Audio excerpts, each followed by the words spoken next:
मदरांचल को ले आए, ले आ करके मथानी किसकी बनाए। वासी कुकुर पास जा करके कहा जो उसमें अमृत निकलेगा आप भी उसका पान करोगे। वासी कोई सांप को ले आए और ये संसारी समुद्र है, जीवन का मंथन करके जो ज्ञान रूपी अमृत प्राप्त होता है उसको जीवन में लागू करना चाहिए। भगवान का निरंतर प्रत्येक क्षण सुमिरन करना चाहिए, चिंतन करना चाहिए। तन्मयी छन्दत्यपतये महापुरुषचेषितं न गृहीमो वयं पुच्छामहे रङ्गममङ्गलम्। सुखदेव जी कहते हैं राजन, इसके बाद देवता और असुरों में अमृतपान की सहायता करने के लिए वासुकी नाग की रस्सी बनाई, मंत्रांचल को मथानी बनाई और दोनों में संधि हो गई। और यथा सुधा न जायत निर्ममंथादित स्वयं, भगवान का कोई पूजन नहीं, कोई अर्चन नहीं किया। भगवान ने इशारा कर दिया था देवताओं को, देवताओं तुम बोलना कि असुरों के सामने हम बड़े हैं, हम उनकी तरफ लगेंगे, क्योंकि सर्व की विष की भूंकार जो जब मारेगा, जैसे मथानी से उसको कष्ट होगा मथने से, तो वो विष निकल करके आएगा, उसके देह से तुम जल जाओगे। इसलिए तुम इशारा कर दिया था कि तुम कहना हम आगे लगेंगे। देवता कहेंगे हम बड़े हम आगे लगेंगे, तो दैत्य कहेंगे तो उनको लगने देना। और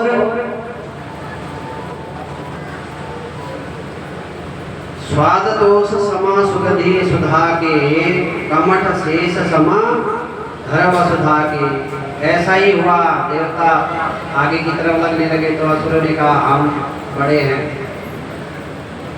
हम बड़े हैं, हम आगे लगेंगे। कहा तो ठीक है भैया आप आगे लगो, हम पीछे लगते हैं। देवता पीछे लगे और जैसे ही समुद्र मंथन हुआ, समुद्र मंथन में से सबसे पहला रत्न आया विष। विष कैसे आया? ना तो वहाँ किसी देवताओं का पूजन हुआ, ना भगवान का नाम लिया, ना प्रथम पूज्य गणेश जी का नाम लिया। गणेश जी क्रुद्ध हो गए और ततः करतली कृत्यम व्यापी हाला हलम विषम। उस विष का क्या किया जाए, आकार मच गया। सभी देवता गए शंकर जी की शरण में। शंकर जी ने क्या किया? ततः करतली कृतम, ऐसे करतली के ऐसे अंजन बनाया और उसका पान कर दिया। पान करके उसको मुख में रखा, क्योंकि उनको हृदय में भगवान है, भगवान नारायण है, इसलिए जो है रा कहा, मुख खोला, माँ का बंद कर दिया तो कंठ पड़ गया नीला। बोलो नीलकंठ महादेव की जय। तस्यापि दर्शयामास सवीर्य जलकल्मषः यच्चकार गले नीलं तच्च साधुरो विभूषणम्। नीलकंठ पड़ गया भगवान का नाम। पीते गरे विरसांकेण पीतास्ते मदरानवः मन्मथस्तत्र रसः सिन्धुर्हविर्धानि ततो भवत्। दोबारा जो है मंथन किया। दोबारा मंथन करने के बाद उसके बाद चंद्रमा आया। चंद्रमा को भगवान के माथे पर लगा दिया। क्यों? भगवान ने विष का पान किया था, उनका कंठ चल रहा है। उच्च सर्वाया उच्च सर्वा नाम हयो भूछंद पांडुरः तस्मिन् बलि स्पृहा चक्रे नेत्रम ईश्वर शिक्षकः। उच्च सर्वा नाम का घोड़ा आया। उस घोड़े को राजा बलि ले गए। चंद्रमा, कौस्तुभमणि, कल्पवृक्ष, शंख, साक्षात वहां से लक्ष्मी जी का भी प्राकट्य हो गया।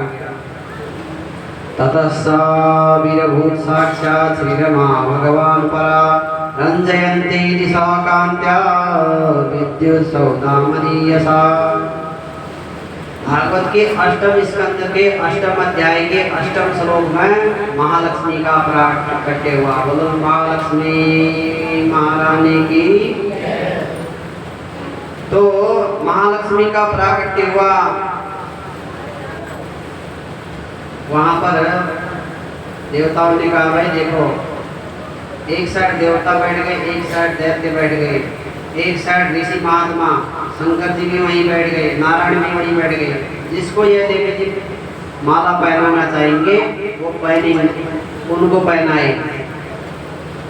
और माता जी गई कहाँ, ऋषियों की समा, उद्योगिनम पुरुष सिंह उपैति लक्ष्मी, उद्यमशील व्यक्ति को ही लक्ष्मी मिलती है। इसके बाद ब्रह्मादि चंद्र आदि में भी काम भाव देखकर उनके योग्य नहीं समझा, और शिवी कार्तवीर्य सनकादि हिरण्यकश्यपु सभी ऋषियों के पास गई, सोचा कि दुर्वासा जी के पास पहुंच गई, कहा कि ये तो क्रोधी है।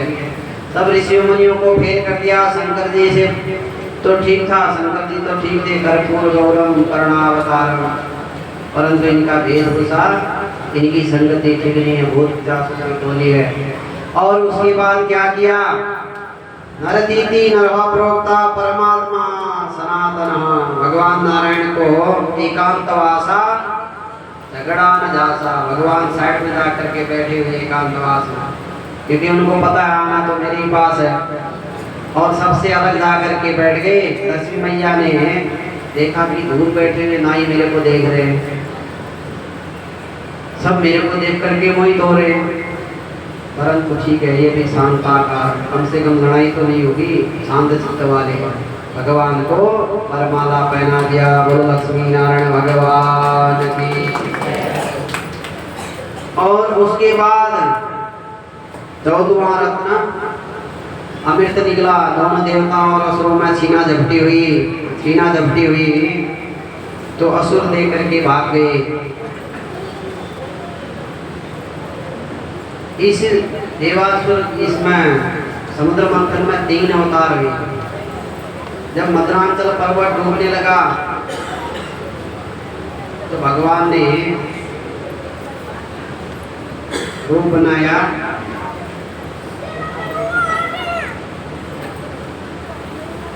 भगवान ने मत्स्य का रूप लिया, मत्स्य रूप में भगवान प्रकट हुए। अब जो है मोहिनी रूप धारण किया, और मोहिनी रूप धारण करके असुरों के पास चले गए। असुर कहते हैं अहम पूर्वम पित्वा अहम पूर्वम, मैं पहले पीऊंगा। दोनों में ही जो है आपस में लड़ने लगे असुर। और इतने देर में मोहिनी वहाँ पहुँच गए भगवान, और वहाँ जाकर के जैसे ही देखा असुरों ने तो आओ सब भूल गए। कहा भाई हम तो बाद में पीएंगे, पहले देवी जी को तो देखो। कातम कंज फला साक्षी कुलोवा किम किसकीर्षसि कश्यासि वदवार मोरु मनमंती व मनांसिना। दैत्य ने कहा कमल नयनी कौन है आप, कहाँ से आई हैं, क्या चाहती हो? जब आई नहीं हो तो ये अमृत हमें बांट दीजिए। कहा भाई तुम वैसे तो कश्यप जी की संतान कहलाते हो, लेकिन हो तो बड़े मूर्ख, देवी जी कैसे? कहा मैं अनजान रास्ते में चलती हुई स्त्री को तुम यह अमृत का कलश दे रहे हो, इस कलश के लिए कितने विघ्न आए, कितनी मेहनत करी, और मैं यहाँ से लेकर के भागी तो आश्वासन दिया। उनको विश्वास हो गया कि देवी जी पक्की है, बड़े बड़े घराने की, ऐसा तो हो नहीं सकता। और कथम कस्य पदायाता पुरस्त्याम मयि संगता,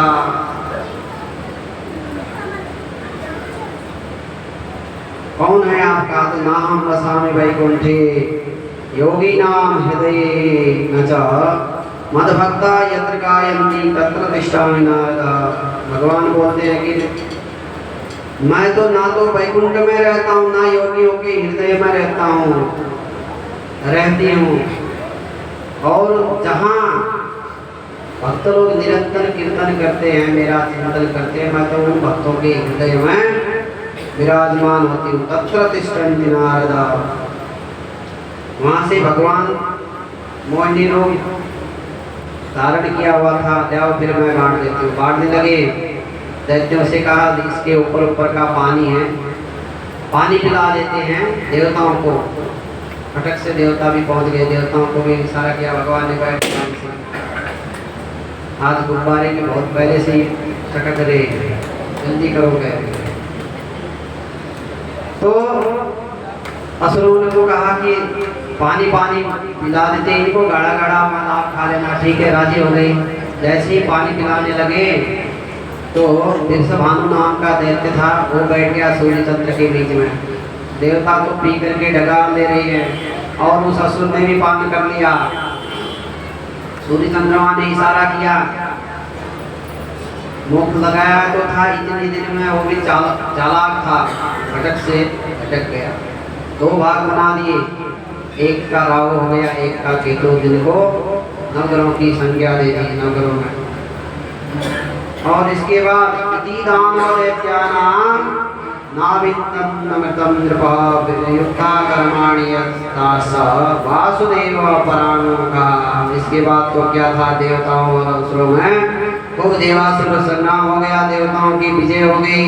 और विजय होकर के दैत्यों के पास गए, वो शुक्राचार्य जी के पास गए। शुक्राचार्य जी ने कहा भाई चिंता मत करो, आगामी 8 मनवंतरों का वर्णन, और इसी में देवताओं के देवासुर हो गया, देवासुर में देवताओं की विजय हो गई। शुक्राचार्य जी के पास गए तो शुक्राचार्य ने कहा भाई अब चिंता मत करो, तुम ब्राह्मणों की सेवा करो, ब्राह्मण की सेवा करने से तुम्हारे ऊपर विजय प्राप्ति होगी। बलि को आश्वासन दिया और बलि ने खूब ब्राह्मणों की सेवा करी, भृगुवंशीय ब्राह्मणों की।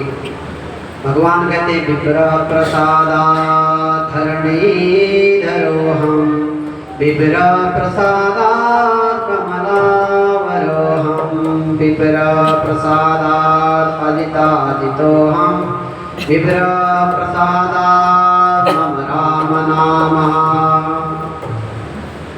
ब्राह्मणों के पुण्य प्रताप से मुझे यह धरणी को धारण किया हुआ है।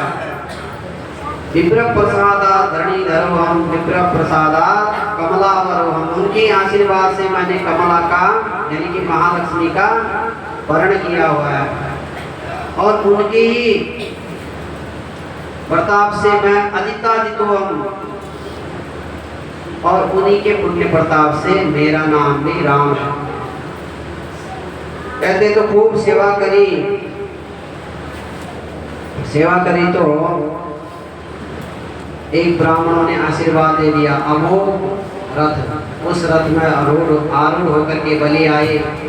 देवगुरु बृहस्पति ने कहा कि भैया अब कोई उपाय नहीं है, ये ब्राह्मणों के आशीर्वाद से रथ का निर्माण हुआ, इसलिए छोड़ दो। देवता भागे, हाहाकार मच गया, और अदिति दुखी हो गई पुत्रों की ऐसी दशा देख करके। कश्यप जी के पास गई, कश्यप जी ने कहा फाल्गुनस्यामरे पक्षे द्वादशाहं पयोव्रतः अर्चयेदरविन्दाक्षं भक्ता परमयान्वितः। देवी आप चिंता न करिए, आप पयोव्रत करिए। पयोव्रत कैसे करेंगे? फाल्गुन मास के प्रतिपदा से लेकर के द्वादशी पर्यंत केवल दूध का पान करके, दूध भी दिन भर नहीं, सुबह से रात तक पीते रहो ऐसा नहीं, एक समय पान करके पयोव्रत रखा जाता है। और माता अदिति ने पयोव्रत किया और भगवान प्रसन्न हुए। भगवान ने कहा चिंता मत करो आप। और फाल्गुन शुक्ल पक्ष की द्वादशी के दिन वामन भगवान का प्राकट्य हो गया। बोलो वामन भगवान की। वामन भगवान प्रकट हो गए। तस्या प्रादुर्भूतात्मा भगवान आदिपुरुषः पीतावासा चतुर्बाहो शंखचक्रगदाधरः। सुखदेव जी कहते राधर कश्यप जी का उपदेश प्राप्त होकर अदिति ने बड़ी सावधानी से संयम से 12 दिन तक पयोव्रत किया, और उसी रात्रि में भगवान नारायण ने चतुर्भुज रूप में दर्शन दिया। और वामन भगवान के रूप में आने का आश्वासन दिया। फाल्गुन शुक्ल की द्वादशी के दिन भगवान वामन का प्राकट्य हो गया। विश्वाय विश्वभवन तिथि संयमाय स्वयं गृहीत पुरुषार्ति गुणाय भूम्ने स्वास्थ्याय स्वस्वदुपबृंहित पूर्णबोध व्यापादितात्मतमासे हरे नमस्ते। बोले वामन भगवान की। यहाँ भी वामन भगवान प्रकट हो गए।